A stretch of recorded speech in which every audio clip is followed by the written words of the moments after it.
I am Susie Harloff. I'm super excited to be here talking to you tonight.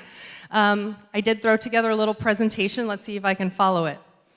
First of all, I want to talk to you about leading outside of your comfort zone. That is going to be the point that I'm going to try to make in the next 15 minutes. So before I begin, I wanted to introduce myself so you know who I am. I'm Susie Harloff. I am from Avon, Indiana. I am married to the famous Matt Harloff. And if you're like, what?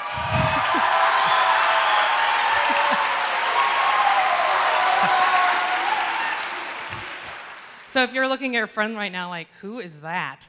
He is the brass caption head of the Carolina Crown Drum and Bugle Corps.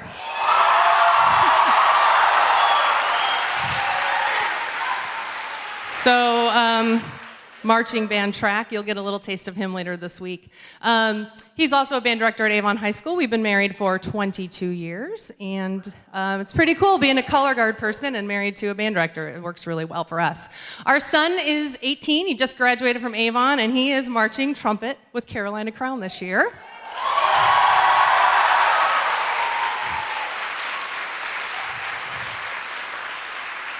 And Tyson is an alumni of this camp.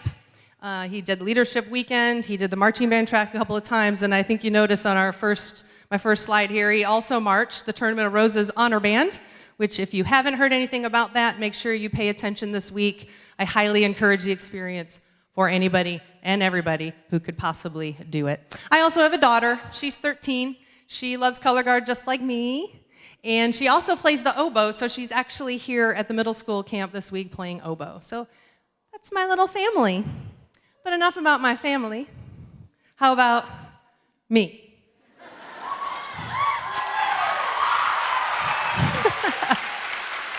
This is me. This is me. This is me. That's me too. That's me in the yellow. Yeah. Look at me. Why am I showing you all of these pictures of me? Here's what I want you to know. I love performing. I love performing with color guard. I love performing on stage, but I didn't always love performing. So let's insert the record screeching here. Can you make that sound? Performing used to be one of the scariest things ever. And as someone doing color guard, that's not really a good thing to have, right? If you're in the color guard, you have to perform, or else nobody really wants to watch you. This is how I started. Yeah, that's me. I was a band nerd before I was ever in any color guard. I played the flute. I played in the pit sometimes. I played the alto saxophone, tenor sax, and jazz band. Yes.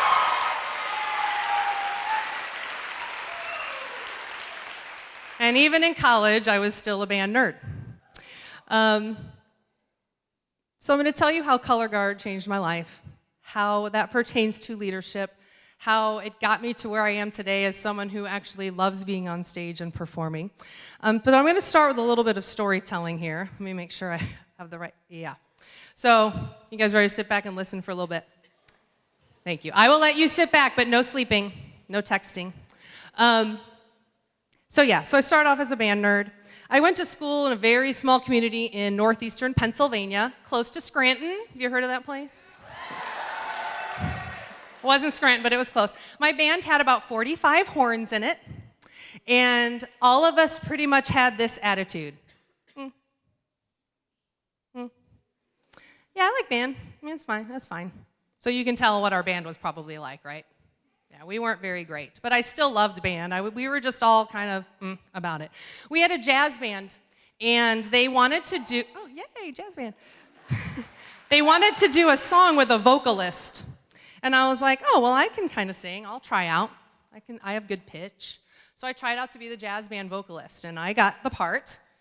And I'd like to share with you what my jazz band vocalist performance was like in high school. Are you ready? Okay. My funny Valentine sweet comic Valentine, you make me smile with my heart.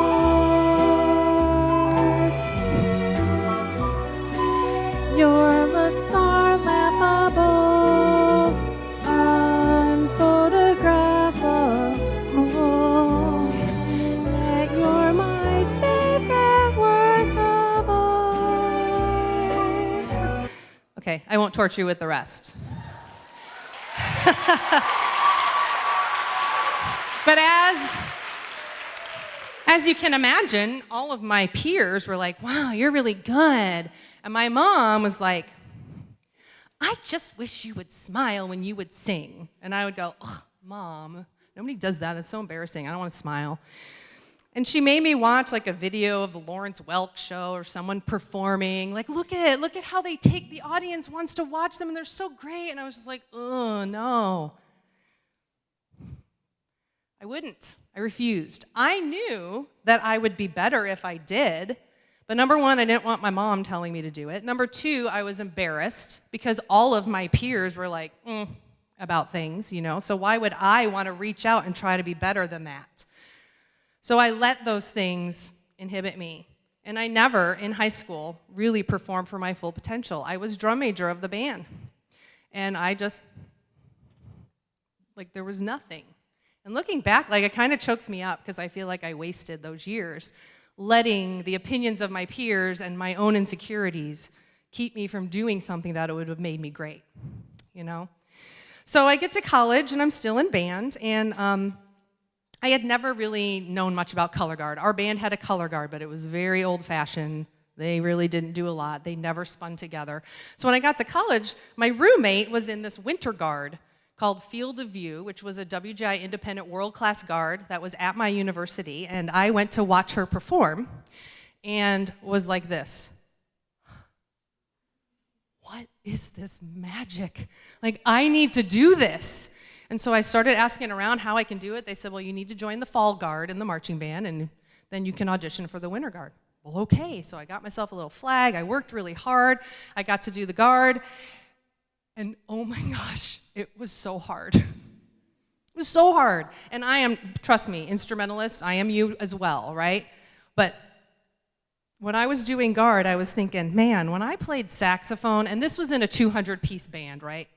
And I'm tired. Like, if I want to take a couple measures off, no one knows I'm not playing, right? In the guard, if you're tired and you're like, oh, I'm just going to take 2 measures and not spin. No, because everybody sees you, you know? So it was a lot of work. And then I did not like the elements. Wind, rain.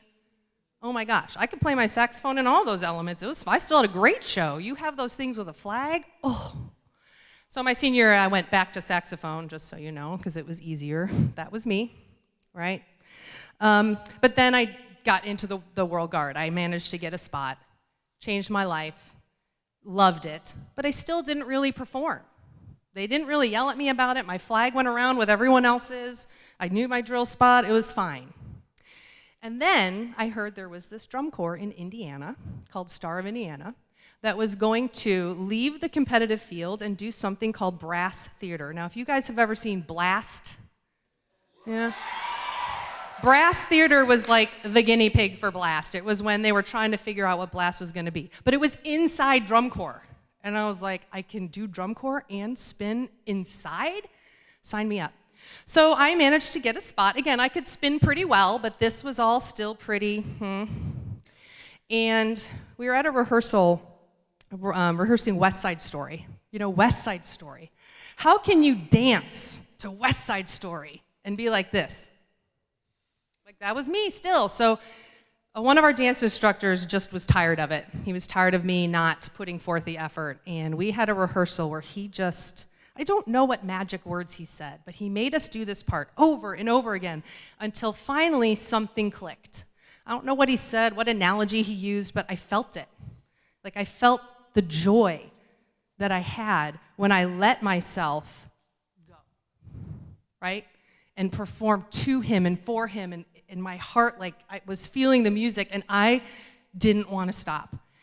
Unfortunately, once I figured out how to perform and how much I loved it and how it changed everything, I got too old and aged out of drum corps, so I couldn't do it anymore. So that's when I got into community theater, and I've had an awesome career in Indianapolis doing some amazing roles.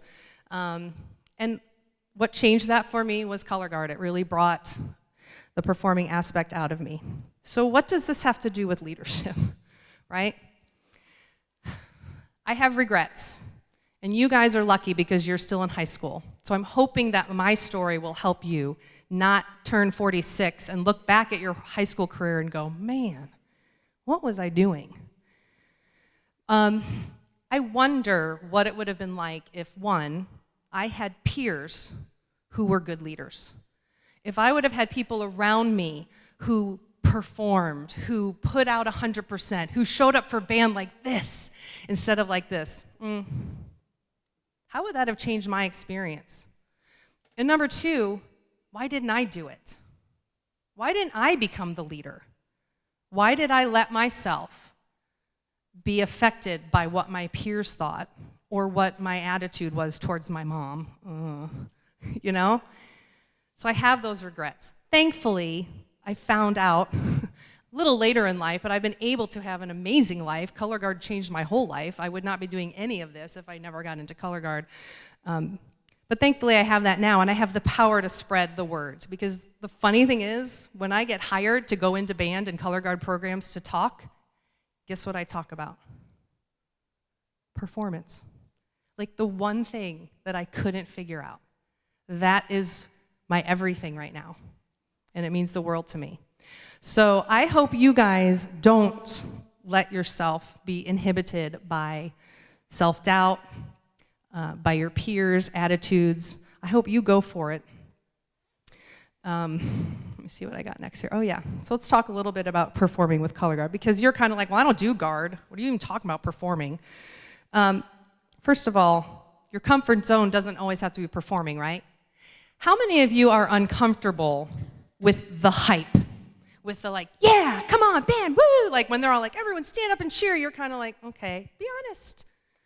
My son was one of them. He came to this and the hype thing wasn't his thing. But did he do it when he got back to the school?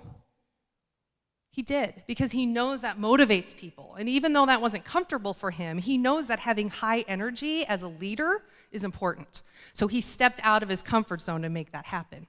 How many of you are worried about giving directions to your peers and having to give orders or tell them what to do? Yeah, that's going to be way outside of your comfort zone. But is your band going to be better if you can give clear and concise directions and have authority? You know, not bossy. I know you guys are learning about the right ways to be leaders, but not being meek and like, oh, okay, guys, stop talking, right? You might need to get out of your comfort zone and, be a little more aggressive. So, yes, color guard and performing is a big part of my comfort zone, but think about yours. And how can you make sure that when you go back, you are leading in the best way possible, even if that means stepping outside of your comfort zone, okay? And the reason why I put this picture up is everyone knows color guard has always been a performing thing, right? We dance and our faces are up and we're smiling. But things are changing, especially if you're in the marching band activity. Yes? If you don't know, things are changing. And instrumentalists are being required to perform just as much as the guard. So on a performance note, friends, if you're uncomfortable and it's out of your comfort zone, please be the strong leader. Get out of that comfort zone, show your peers what a great performer can look like so that then they're comfortable doing it too. And they don't get stuck like 1989 Susie singing like this at the microphone, right? Deal? Okay, can I get another shot at that song?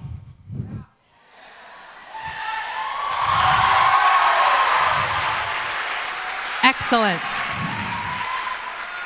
Before I leave you with the song, I leave you with these 3 thoughts. Break down your walls. Don't let your inhibitions stop you from being a good leader. Don't hold yourself back. Get out of that comfort zone, okay? Here we go. Let's try this again.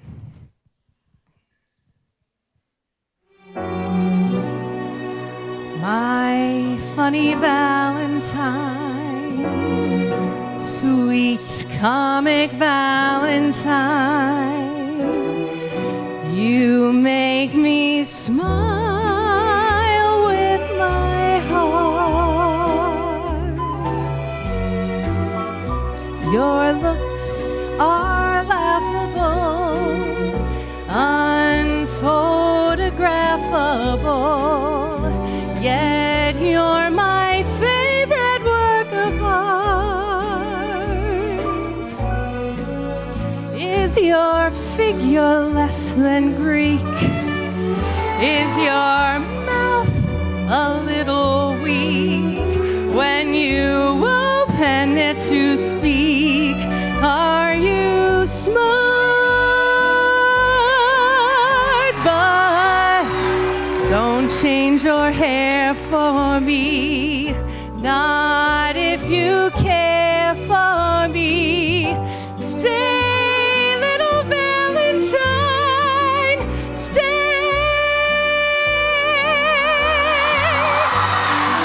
Each day